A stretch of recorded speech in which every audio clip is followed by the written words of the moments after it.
Greetings, Ashen here, with an Indie Comics review of Knighted number 1 and 2. That's right, I'm going to go ahead and double down, give you 2 issues for the bang of 1 review, because I feel like these 2 issues really set up the story a lot better than just the first one. It's kind of like they leave at a certain point on the first one and you just really want to get more.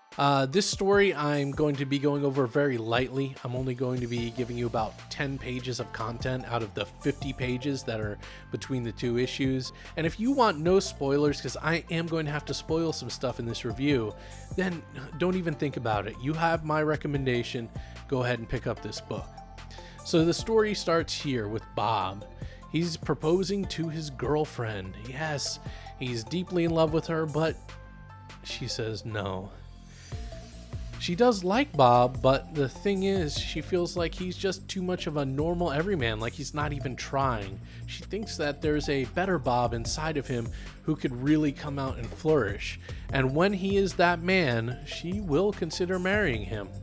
So Bob leaves disappointed. Outside you could see this man here with some pretty little powers.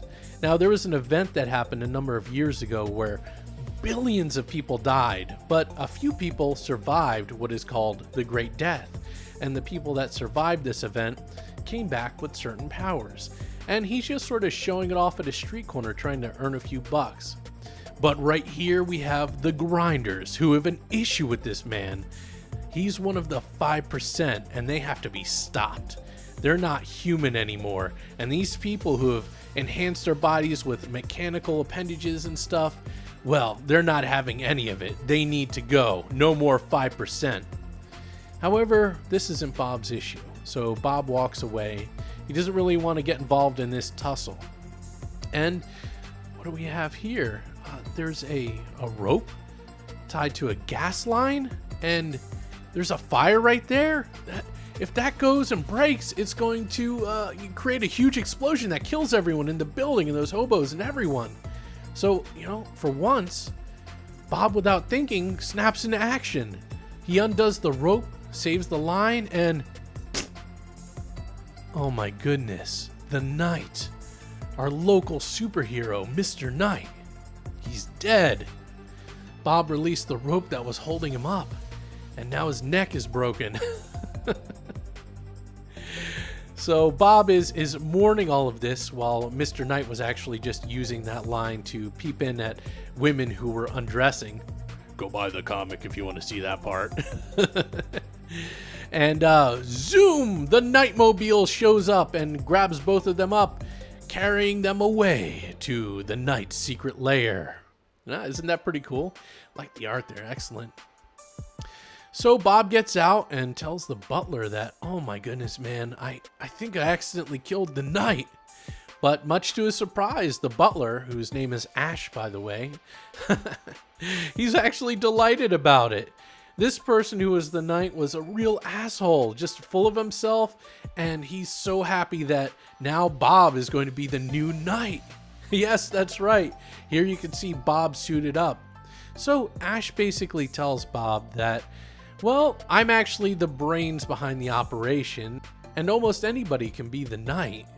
Now, if you go ahead and get suited and do what I need you to do, then guess what? Nobody needs to know about this murder you committed. So the two of them go and dispose of the body of the old person who was the Knight, and Bob heads off home in the Knightmobile, but on his way back home, he happens to see those 2 punks. Now they're picking on a woman. So he stops the car and gets out. Now he feels like as the Knight, maybe he could stand a chance against them and do some good. So he runs out at the 2, and instead of fighting, they're scared off because they know the reputation of the Knight kicking everybody's ass. So they take off and he saves the woman. But the police give chase on the 2 after the Knight has already let up. The 2 people try to hop over a fence, and because their mechanical bodies are so weird and maybe not fully developed in some areas, one of them gets caught on the barbed wire and gets split in half. His body literally falls in 2 pieces and kills him. Probably should have put a few extra screws in there. Yeah. Anyway, the cops surround the remaining one and the dead one just to have the Bone Man show up, the leader of the Grinders. He quickly takes care of the police.